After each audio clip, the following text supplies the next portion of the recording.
স্রষ্টা বলেছেন, তুমি যাকে আমার চাইতে বেশি ভালোবাসবে আমি তাকেই তোমার কাছ থেকে দূরে নিয়ে যাব এবং তোমাকে একা করে রাখব। তিনি আরও বলেছেন, কখনো ভুলবে না আমি তাকে ছাড়া বাঁচব না, তবে আমি তাকেই ছাড়াই তোমাকে বাঁচাবো এবং পেছনে অনুগত সব আবেগ কেড়ে নিয়ে তোমাকে দিব্যি সামনে নিয়ে যাব। তুমি কি দেখো না, ঋতুরাও বদলাতে থাকে, ছায়া দেওয়া পাতাও যায় শুকিয়ে, ধৈর্য হারিয়ে। কিন্তু তোমার স্রষ্টা ধৈর্যশীল ও পরম দয়ালু। সেই ঝরে যাওয়া পাতা ডাল থেকেও আবার সবুজ পাতা গজায়।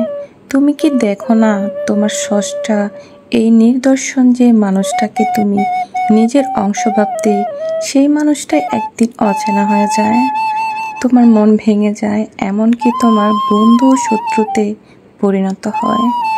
আবার শত্রু খানিক সময় পরে পরিণত হয় বন্ধুত্বে।